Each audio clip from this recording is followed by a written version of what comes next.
I would later come to the realization and revelation that every vacation that he took with his wife and kids was on my dime.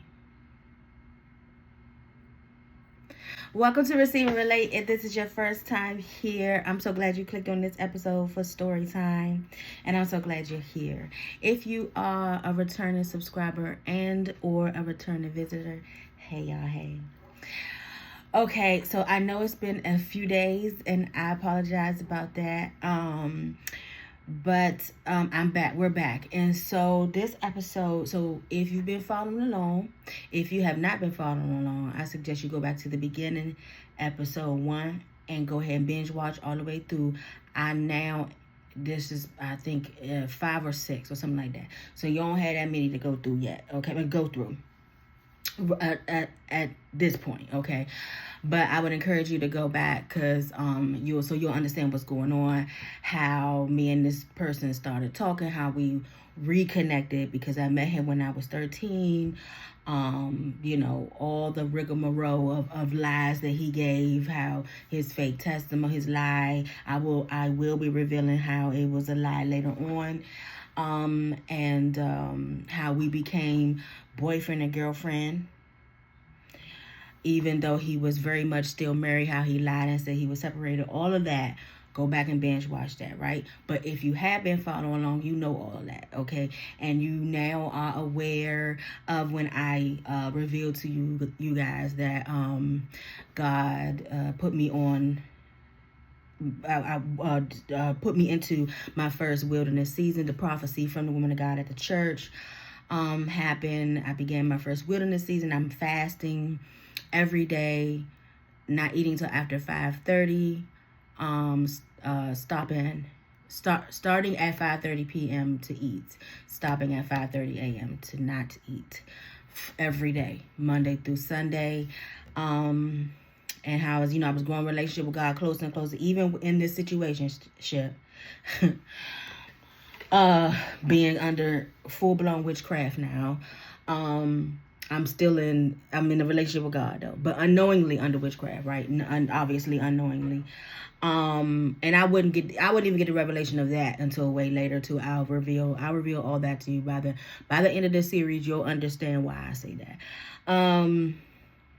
And how I believe I revealed to y'all last episode how I started giving him I did the majority of my paycheck for his anger management payments. Okay. And so now we are in the summer. Well, we've been in the summer. I started the wilderness season in June because the prophecy was in June. So we're in summer, and I've been paying, helping him do these payments, and every time I got paid. So this is twice a month. I am running over to Wells Fargo. That was my bank at the time. And on Fridays when I get paid, happy to do it too. Just as happy to do it. Again, that should tell you right there. It was witchcraft. Cause anyway, late on my rent. I don't know if I said that last episode. But when I tell you the Lord, God kept me. Because he knew I wasn't in my right mind. The rental office agent, you wasn't supposed to be able to pay your rent twice a month. You understand what I'm saying? It was supposed to be at the first of the month with the 5-day grace period, right? But she let me pay late every month. I was paying half and half every month. So when I say it was the majority of my paycheck, it was the majority of my paycheck. But some of it was I was able to put down on the rent, but it was always late. It was never on time at the first of the month. So every month carried over. You understand what I'm saying? And I never got put out. Only God. Only God. Anywho, so we are in summer now, and I hadn't started school yet. I started school. Yes, that's not true. I had started school. I started school the fall of 2014. So I was I'm on a 9 to 5. I'm on a 9 to 5. I'm in a wilderness season, so I'm fasting every day. I was in school. I'm talking to him. I was in school. Yep, I was. And for the first years, the first summer, the first 2 summers I think I did of school, undergrad, I think I did summer 2, and now I think I did that to push it along so I wouldn't so I can hurry up and graduate on time. But I ended up stopping that eventually, and I started taking my summers off because I was like, it was hard enough, through the fall and the winter, and I just needed my break. But I was in school too. Yep, I just remembered that. So I was in school too.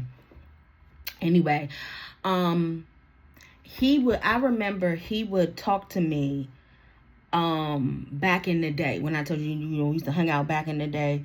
I remember him talking to me about North Carolina beaches. He would always talk about, how he understand how people would spend all this money to go on these lavish trips overseas and stuff like that. And North Carolina got like the prettiest. They could just go to They could just go to North Carolina and they got these pretty beaches in North Carolina. I remember that. I don't know why I remember that, but I remember that because what happened was he brought that up again during this situationship we was in. He brought the conversation up again. So he will be talking to me about North Carolina beaches. And so what happened now, because remember I said now, I'm like, this my boo now. So we're having literally full-blown conversations now already, okay, about the future. You understand what I'm saying? He's talking to me about marriage. He's talking to me about children, right? Obviously, he knew I didn't have any at the time. And so we're talking like we're in a relationship. Remember I said in the last episode, there was no, I never heard no wife in the background. He talked to me all the time. He would talk to me when she was around. He would tell me, she right there emptying the dishwasher or something like that. You know what I'm saying? He wasn't, to my knowledge, he wasn't sneaking talking to me.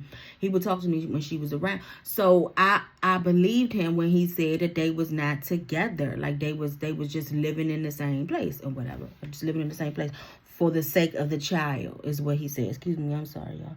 I don't know what's going on with me today. Eyes itching, I feel like something in my eyelashes. Anyway, I'm trying to get it together, y'all. So he brought up the conversation again about the beaches. So we talking about the beaches and stuff again. And I was like, they sound so nice. He said, yeah, you could Google them on the internet. Google them. And I think I did. And, I looked at it. I was like, oh, yeah, that's nice. So he suggested we get married on one of the beaches in North Carolina. And I was like, oh, yeah, this is nice. So that would be a nice one. I'm, literally talking like you talking when you talking to your boo, about the future. Unbeknownst to me, the same beaches that in North Carolina that he so eloquently and excitedly talked to me about in our future was the same beaches that they was going on vacation. So what would happen is they would go, and it didn't click, because I'm telling you all, I was under witchcraft. It didn't click. It didn't click. It didn't click. It didn't click. Hear me. It didn't click. That the July or August or whenever it was when they went, payment for anger management was funding the North Carolina beach family vacation. It didn't click, y'all. Hold on. So, and then he would stay in touch with me. You know what I'm saying? It wasn't like I didn't know that they was going. I knew that it was going. He would tell me, he would text me when they left. He would call me when he got it. Now I do remember him saying that he would go down into the lobby of the hotel or whatever it is that they were saying to call me. But he even though, like I said, he talked with me around her in the house, he claimed it was like out of respect, because his children and stuff was there and whatever. And I ain't think nothing. I was just like, okay, you know what I'm saying? Glad you made it safely with y'all. When I'm telling you. Because, see, she worked. Okay, she worked. Oh, and I would find, y'all, just wait. Just wait, just wait, just wait, just wait. Wait till I reveal the wife too, okay? But she worked, right? So that's why it didn't dawn on me too that he couldn't, in no way could he be stealing from me because she worked, right?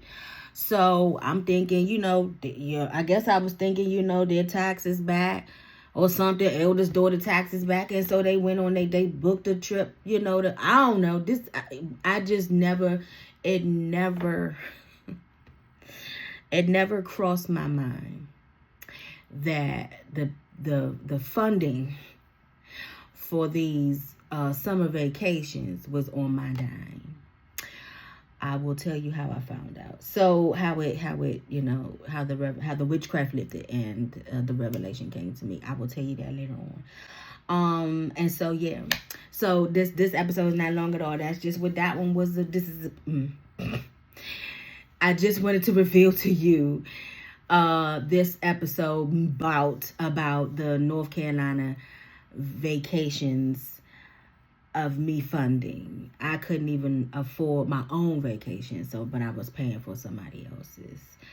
And like I said, he would keep in touch with me the whole week they was down there. You know what I'm saying? No, we ain't talk all day, of course, like he was at home, but he texted me he would call me a couple times. In fact, he would call me before he went to bed. You know what I'm saying? He would call me when he wake up. You know what I'm saying? Going down to the lobby to do it. But he kept in touch with me. So it wasn't like I ain't hear from him for a whole week or whatever. I was in touch with him the whole time he was down there. But yeah, that's it for this episode. If you are not a subscriber, I would encourage you to subscribe. Unfortunately, there's more foolishness to come. But my ministry is called Receive and Relate for a reason. Because people receive when they can relate. So I am revealing to the world my situationships, my stories, my testimonies, things that I have gone through, overcome, been healed from, been learned from, okay? And so come along with me on this journey if you're not already a subscriber. And if you can relate to anything I said in this, child. If you can relate to anything I said in this video, drop a line for me in the comments and let me know. I love you, but know that God loves you more. I'll see y'all on the next episode. Bye.